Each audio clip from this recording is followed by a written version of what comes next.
You're a smart person. You know it's a good idea to get your tomatoes up off the ground, exposed to more airflow and making harvesting a heck of a lot easier. But before you go to your local garden center and spend way too much of your hard-earned cash on a pre-constructed trellis, I'm going to show you just how to make this crazy invisible garden trellis for your tomatoes. Don't worry, I won't string you along. So to get started, real simple, you're going to erect yourself a nice solid wooden trellis like this one right here. This was built out of 1x1s by yours truly, and don't worry if you're not a very handy person, it's very simple to do.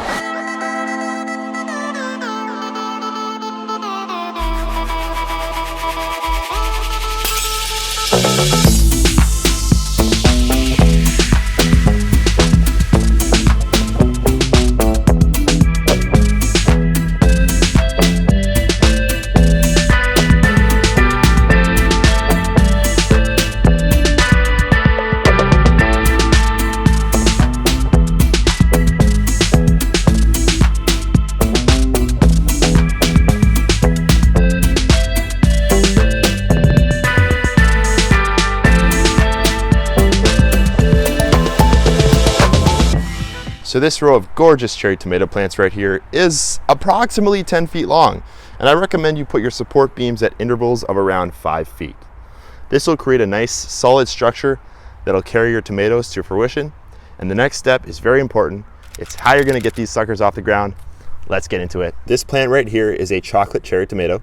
I've never grown this variety, but it's supposed to be really good, really delicious, and a nice chocolatey color, of course.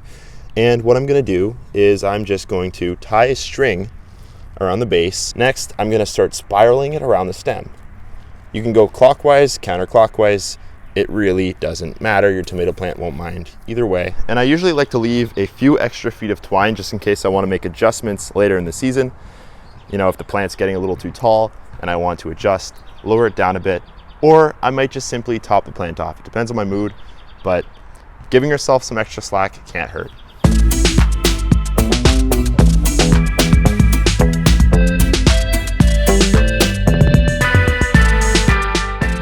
Now personally, I like to wait until my plants get about 1.5 feet tall until I start stringing them up. It's really a matter of preference, but I like to think that this gives them a bit of time to kind of get stronger on their own without the support of this string. I really like this invisible trellis because it's really cheap to make, it's very effective, and it'll keep your tomato plants looking neat and tidy in their rows.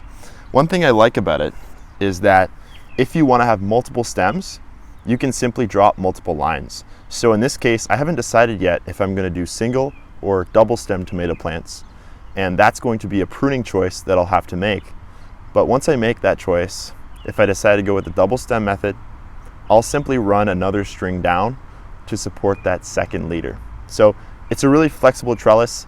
I really like it, and you know, twine is really cheap. These are beams that I've reused from last season.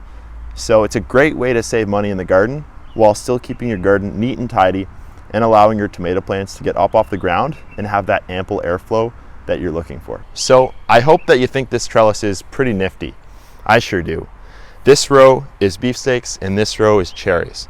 I've got big beef at the front here, and at the back I've got some Italian special pear, and here I have some large red cherries at the front and some chocolate cherries at the back. So growers, you might have noticed that the cherry tomato trellis on the left is slightly taller than the beefsteak trellis, and that was semi-intentional because cherry tomatoes, from my experience, tend to grow quite a bit taller than the beefsteaks, and they tend not to peter out. Like for example, in the past I found that the big beefs set most of their clusters near the bottom of the plant, maybe the bottom 4 to 5 feet, and then anything above that is just kind of a thin stem that will keep growing, but eventually it'll just kind of get smaller and kind of trickle out.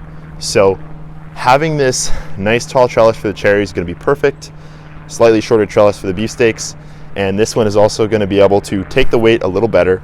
Beefsteaks are typically a little more heavy than the cherries, obviously because of the fruits. If we can get this video to 1,000 likes, that would be totally tomatoes. I mean, totally awesome. Thanks guys, have a great day, and I'll see you in the next video.